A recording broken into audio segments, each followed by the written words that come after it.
Welcome back. Civil services classes में आपका स्वागत है। आज हम लोग पढ़ेंगे क्रा नहर के बारे में। क्रा कैनाल एक ऐसा कैनाल जो अब तक बना ही नहीं है, लेकिन पिछले 500 वर्षों से इसे बनाने की योजना चल रही है और अब तक उसको अमल में नहीं लाया गया है। क्रा कैनाल के बहाने हम सबसे पहले स्थल डमरू मध्य के बारे में पढ़ेंगे, फिर जल डमरू मध्य, विश्व के यातायात के सागरीय मार्ग, पनामा नहर, सुएज कैनाल, कील कैनाल, मलक्का जल डमरू मध्य, और उसके बाद हम क्रा नहर को विस्तृत रूप से पढ़ेंगे। और क्रा नहर को पढ़ने के दौरान इसकी भू राजनीति को पढ़ेंगे, जिसको जियो पॉलिटिक्स कहते हैं। और यह इस तरह से भूगोल और करंट अफेयर्स दोनों के दृष्टिकोण से इंपॉर्टेंट हो जाता है। और इसी संदर्भ में हम मलक्का दुविधा अर्थात मलक्का डायलेमा के बारे में पढ़ेंगे। कोर्स देखिए, ये पनामा स्थल डमरू मध्य है। स्थल डमरू मध्य को अंग्रेजी में स्थमस कहते हैं। स्थमस से इसका अर्थ स्पष्ट नहीं होता है, लेकिन हिंदी में इसका अर्थ तुरंत स्पष्ट हो जाता है। स्थल डमरू मध्य यानी ऐसा डमरू जो स्थल से बना हुआ हो। आप उत्तरी अमेरिका और दक्षिण अमेरिका के मानचित्र पर गौर करेंगे तो आप पाएंगे कि यह मोटे तौर पर एक डमरू की आकृति की है। और अगर आप बीच वाले भाग को डमरू के बीच वाला भाग समझेंगे तो इसको पकड़ करके आप इस तरीके से डमरू की तरह हिला सकते हैं। इसलिए स्थमस और स्थल डमरू मध्य को समझना मुश्किल नहीं है। अर्थात दो बड़े भूभाग को मिलाने वाले एक पतले भूभाग को स्थमस कहते हैं। स्वाभाविक है कि जब यह दो बड़े भूभाग को मिलाएगा तो यह दो जलीय भाग को अलग करेगा। तो स्थमस के बारे में जो सवाल पूछे जाते हैं, यह पूछा जाता है कि यह किनको मिलाता है या यह किन सागरों को अलग करता है। तो आप देख सकते हैं कि पनामा जो स्थमस है यानी पनामा स्थल डमरू मध्य है, वह दक्षिण अमेरिका और उत्तरी अमेरिका को मिलाता है, या कंबोडिया और यहां पर है कोस्टारिका, इस दोनों देशों को मिलाता है। और अलग किसको कहता है तो अटलांटिक महासागर और प्रशांत महासागर को। और भी माइक्रो स्तर में अगर पूछा जाएगा ये कैरिबियन सागर है, कैरिबियन सागर और प्रशांत महासागर। जिब्राल्टर जल डमरू मध्य, आप लोग सुने होंगे, रटे होंगे, पढ़े होंगे कि जिब्राल्टर को गेटवे ऑफ मेडिटेरेनियन सी अर्थात भूमध्य रेखा का प्रवेश द्वार कहा जाता है। प्रवेश द्वार इसलिए कि यदि अगर यहां पर यह स्ट्रेट यानी जल संधि नहीं होती, ये दोनों भाग पैक होता, तो भूमध्य सागर यानी मेडिटेरेनियन सी जो है वह एक झील होता। तो जिब्राल्टर जो स्टेट ऑफ जिब्राल्टर वो क्या करता है, यूरोप और अफ्रीका को अलग करता है। और माइक्रो में कहेंगे तो स्पेन और मोरक्को को अलग करता है। और जोड़ता किनको है तो भूमध्य सागर और अटलांटिक महासागर को। जिब्राल्टर के बारे में एक बात आप जान लें कि जिब्राल्टर जल संधि तो है ही, यानी जल डमरू मध्य तो है ही, यह जिब्राल्टर एक स्थल डमरू मध्य भी है जो यहां पर है।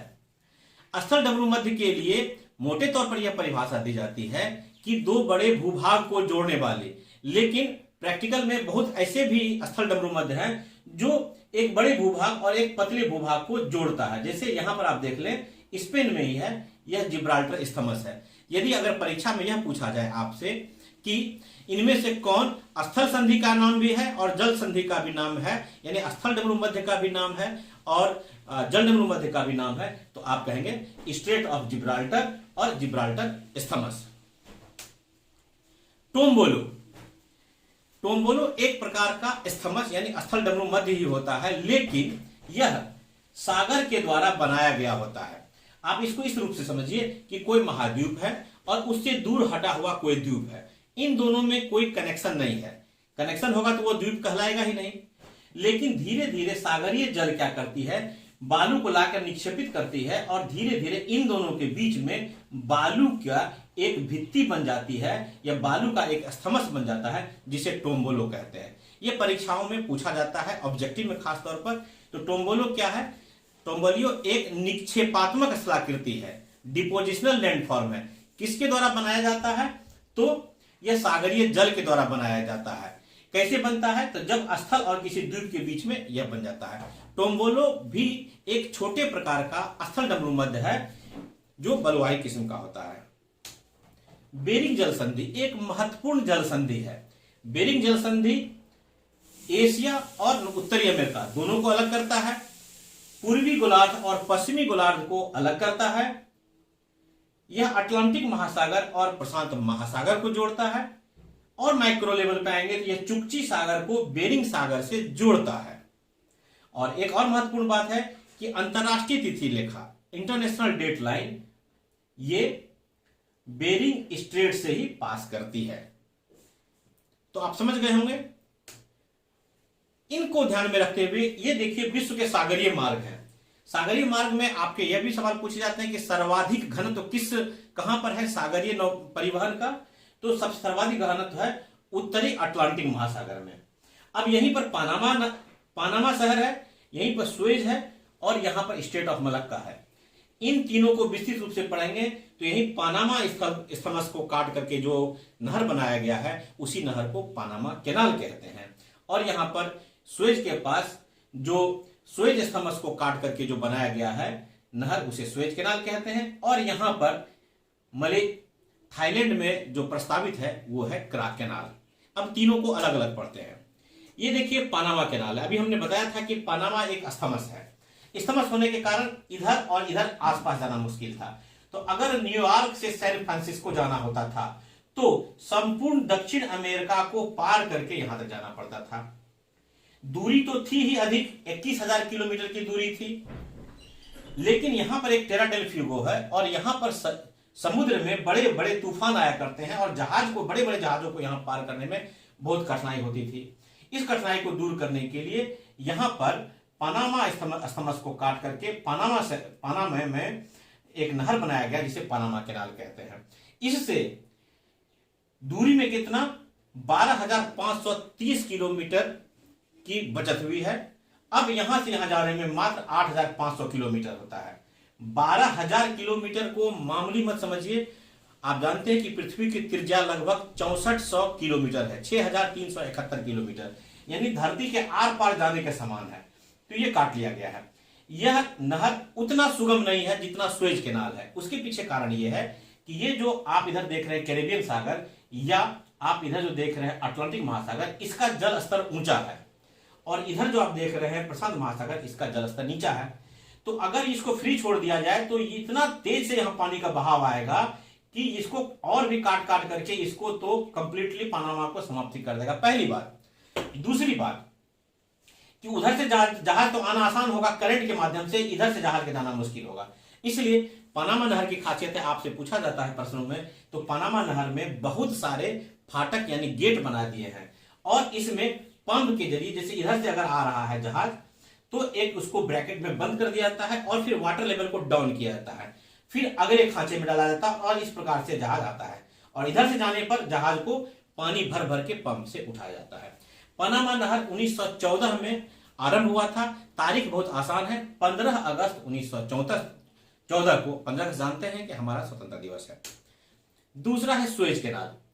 सुएज कैनाल में भी यही समस्या थी कि पहले अगर यूरोप से यानी वास्को डी गामा जब भारत आया था तो इसको यूरोप से पूरा अफ्रीका महाद्वीप का चक्कर लगा करके यहां पर आना पड़ा था। इस प्रकार से अगर लंदन से मुंबई तक आते थे तो 19,800 किलोमीटर का खर्च होता था। दूसरा, आने के दौरान बहुत लंबी दूरी होती थी तो यहां पर ये लोग रेस्ट करते थे, तो इस जगह को कहते हैं आशा अंतरीप, अंग्रेजी में केप ऑफ गुड होप। इसको आप समझ लीजिए कि समुद्र का लाइन होटल के रूप में समझ सकते हैं। तो अब यहां पर जो है ये सुएज स्थमस को यानी सुएज स्थल डब्ल्यू मध्य को काट करके नहर बना दिया गया। इस प्रकार से लाल सागर और भूमध्य सागर एक हो गया और अब केवल 11,600 किलोमीटर लगता है, जिससे हमें 8,200 किलोमीटर की बचत हुई है।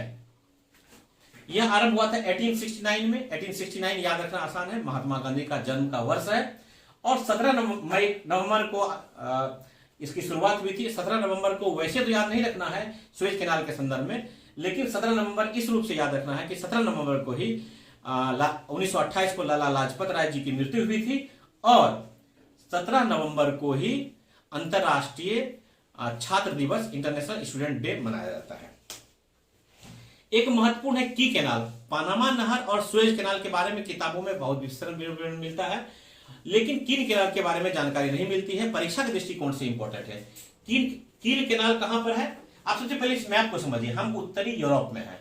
उत्तरी यूरोप में ये देख लीजिए यूनाइटेड किंगडम है और ये जर्मनी है, ये पोलैंड है ये Estonia, Latvia, Lithuania Baltic states हैं, और नॉर्वे, स्वीडन, फिनलैंड है।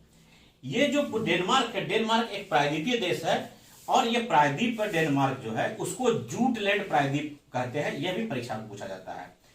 तो पहले नॉर्थ सी से बाल्टिक सी जाना पड़ता था, तो पूरा ये चक्कर लगा करके, जिसमें 460 किलोमीटर यानी मोटे तौर पर 500 किलोमीटर अधिक दूरी पड़ती थी। तो जर्मनी में इसको काट करके आर पार एक कैनाल बना दिया गया है, जिसे कील कैनाल कहते हैं। अब मलक्का जल संधि पर के बारे में हम लोग डिटेल्स पढ़ते हैं। मलक्का जल संधि, ये देखिए दक्षिण पूर्व एशिया है। दक्षिण पूर्व एशिया है, तो दक्षिण पूर्व एशिया में आप जानते हैं आसियान कंट्रीज हैं जो 10 हैं। आपको 10 का नाम याद रहना चाहिए। जैसे इस 10 के नाम है Myanmar, Thailand, Cambodia, Laos, Vietnam, Indonesia, Malaysia, Singapore, Bruny और फिलीपींस। इसमें से केवल इन 10 देश में से आप यह जानते रहे कि इन 10 देश में से केवल लाओस ही लैंड लॉक्ड है। तो ये पूरा ये थाईलैंड है, और यहीं पर ये क्रा स्थमस है, इसी को काटने का प्रस्ताव है। लेकिन अभी हम लोग मलक्का स्टेट को समझते हैं। मलक्का जल संधि क्या है? ये इंडोनेशिया पार्ट है। आप जो ग्रीन पार्ट देख रहे हैं ये पूरा इंडोनेशिया है। मलेशिया कौन कौन सा है? मलेशिया यह द्वीप है, यह भाग मलय प्रायद्वीप, और यह उत्तरी ये बोर्नियो द्वीप है जो विषुवत रेखा पर है, इसका उत्तरी भाग, और ये मलेशिया हो गया। और बाकी सारे द्वीप जो नीचे वाले आप देख रहे हैं ये इंडोनेशिया है। तो इंडोनेशिया के महत्वपूर्ण द्वीपों के बारे में जानिए। यह सुमात्रा है, और सुमात्रा और मलय प्रायद्वीप इसके बीच का जो यह गैप है, इसी गैप को मलक्का जल संधि कहते हैं। मलक्का जल संधि की स्थिति क्या है? एक बोटल नेक की तरह है। बोटल नेक की तरह यानी बहुत बड़ा भाग आकर के यहां पर एक पतला हो जाता है। ट्रैफिक के संदर्भ में हम लोग बोटल नेक शब्द का इस्तेमाल करते हैं। जैसे उत्तर बिहार का जो पटना जाने का एकमात्र जो शहर है वह है हाजीपुर। तो हाजीपुर में क्या है? जाम की स्थिति बनती है। क्यों बनती है? क्योंकि वो बोटल नेक हो जाता है। तो वही स्थिति इसकी है। यह जो मलक्का स्ट्रेट है यह 805 किलोमीटर लंबा है, 25 किलोमीटर गहरा है औसत, और इसके सबसे कम जो चौड़ाई है वो 2.5 किलोमीटर है। बाकी जगह पर 2.5 किलोमीटर से अधिक है। और सुमात्रा के बगल में ये जावा है। जावा पर ही इंडोनेशिया की राजधानी है। जावा के बगल में बाली, बाली के बगल में लोम्बोक, बाली और लोम्बोक के बीच में भी एक स्टेट, इसको लोम्बोक स्टेट कहते हैं। और जावा और सुमात्रा के बीच में जो स्टेट है सुंडा। तो चाइना को बहुत दिक्कत होती है, क्योंकि चाइना का 80% पेट्रोलियम पदार्थ इसी के माध्यम से, मलक्का स्टेट के माध्यम से आता है। चाइना को यह भय है कि किसी स्थिति में अगर इंडो पैसिफिक वार होता है और मलक्का जलसंधि पर अगर कुप्रभाव पड़ता है, बंद हो जाता है, तो चीन का जो तेल सप्लाई है, जो 80% तेल सप्लाई, वो बंद हो जाएगा। इसलिए उसने वैकल्पिक मार्ग अपनाया है सुंडा का, उसने वैकल्पिक मार्ग अपनाया है यहां पर लोम्बोक का और मकासर का। लेकिन यह उसको सूट नहीं करता है, इसलिए चीन का ज्यादा इंटरेस्ट है यहां पर क्राक कैनाल में। अब हम लोग क्राक कैनाल के बारे में देखते हैं। क्राक कैनाल के मैंने बताया था कि क्राक कैनाल अभी तक बना नहीं है। प्रस्ताव यह है कि थाईलैंड के दक्षिणी पार्ट में, दक्षिण मध्य भाग में जो एक पतला सा जगह है, उसी को काट करके एक नहर बना दिया जाएगा। चूंकि इसे क्रा स्थमस या क्रा जल संधि कहते हैं, इसलिए इस नहर का नाम जो है या तो क्रा नहर होगा या तो थाई नहर होगा। इसको काट करके अंडमान सागर को गल्फ और थाईलैंड से मिला देंगे, तो मलक्का का पर जो उनकी डिपेंडेंसी है वह कम हो जाएगी। दूसरी बात, उनको लगभग 1200 किलोमीटर की बचत होगी। तो इसी को काट करके बनाने की जो योजना है वह क्राक कैनाल है। क्राक कैनाल मैंने बताया था कि 500 वर्षों से प्रयास चल रहा है। यह आइडिया सबसे पहले थाई राजा नरई को आया था 17वीं शताब्दी में। इसके लिए कई प्रयास किए गए, लेकिन तकनीकी समस्या और आर्थिक समस्या के कारण यह नहीं बन पाया। लेकिन अब हाल में इसमें चीन का नया प्रवेश हो गया है। चीन इसमें इंटरेस्ट लेने लगा है, और इसलिए यह भू राजनीति का विषय हो गया है। भूगोल नौ परिवहन की तुलना में यह भू राजनीति या सत्ता संघर्ष के लिए यह विषय हो गया है। इसी संदर्भ में एक शब्द आता है मलक्का दुविधा, यानी मलक्का डायलमा। इस शब्द को किसने गढ़ा? इस शब्द को गढ़ा है चीनी राष्ट्रपति हू जिनताओ ने 2004 में।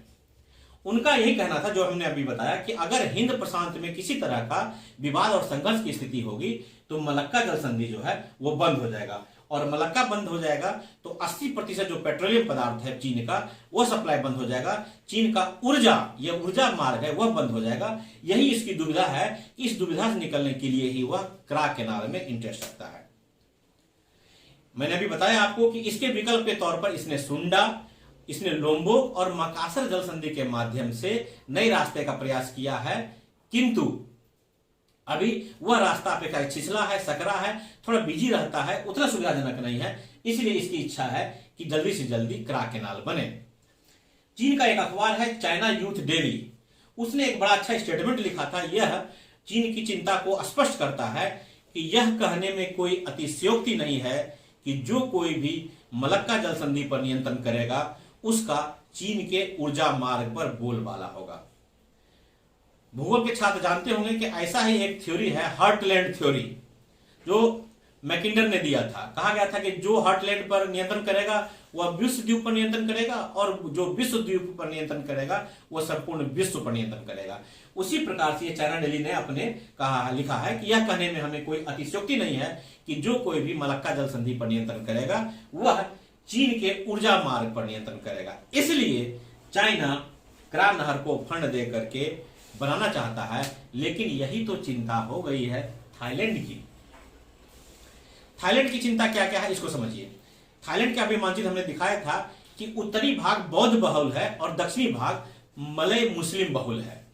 तो निर्जातीय और धार्मिक विविधता है उत्तर और दक्षिण में। तो इनको ऐसा लगता है कि अगर ये नहर बन जाएगा तो भौतिक रूप से थाईलैंड दो भागों में उत्तर दक्षिण बढ़ जाएगा, जिससे निर्जातीय विभाजन को तो बल मिलेगा ही, और दक्षिणी प्रांत जो है, दक्षिणी प्रांत में बौद्ध और मुस्लिम के बीच में विवाद होगा, और अलग देश की जो उनकी मांग है मलय मुस्लिम की, तो हो सकती है कि इस मांग को बढ़ावा मिलेगा। अर्थात कुल मिलाकर के इसमें गृह युद्ध और देश की एकता, थाईलैंड की एकता और अखंडता पर शंका है, इसलिए इसमें थाईलैंड आशंकित है, यह उसकी चिंता है।